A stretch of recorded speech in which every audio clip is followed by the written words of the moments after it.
I enrolled in every sailing course I could find. Preparing the Serendipity for a global voyage was an adventure in itself. My little cottage was sold until all my worldly possessions could fit into the compact cabins of my new floating home. Out on the open ocean, life is stripped down to its very essence. Time is no longer measured in hours and minutes, but in the shifting colors of the sky and the rhythm of the waves against the hull.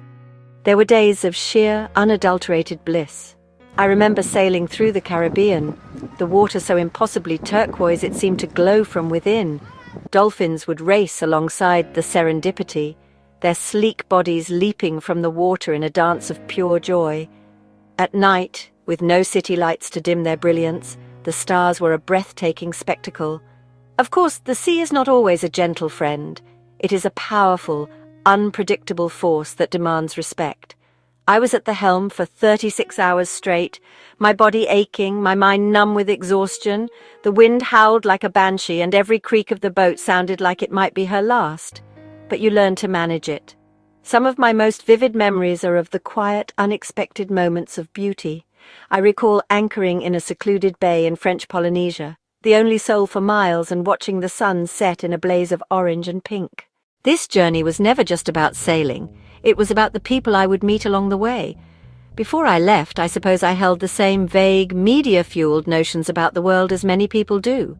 But what I discovered in port after port, in bustling cities and tiny remote villages, was a universal language of human kindness that transcended culture and language.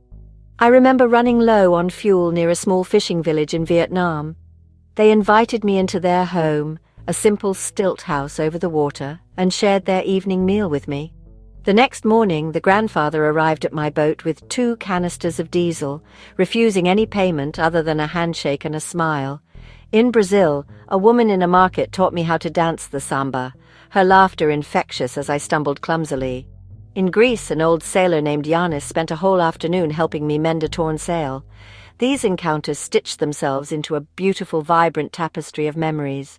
They reshaped my understanding of the world.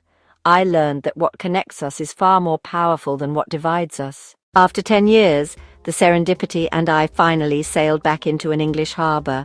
The journey had come full circle. I was a decade older, my skin weathered by sun and wind, my hair streaked with more grey. The world had been my teacher, the ocean my classroom. The lessons it taught me were etched into my very soul. I had learned to navigate by the stars, but more importantly, I had learned to navigate by the compass within my own heart. The greatest discovery of my voyage was not a hidden island. It was my own strength and capacity for happiness. The world no longer seems so big and overwhelming. It feels intimate, familiar, a place of friends. I learned that courage isn't the absence of fear. It's the act of doing something despite the fear. It's about raising the sail even when your hands are trembling. True wealth is found in a spectacular sunset, the taste of a fresh mango given by a new friend.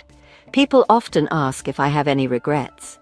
My only regret is that I didn't do it sooner.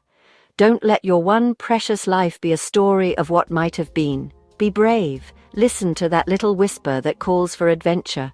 Your adventure is waiting.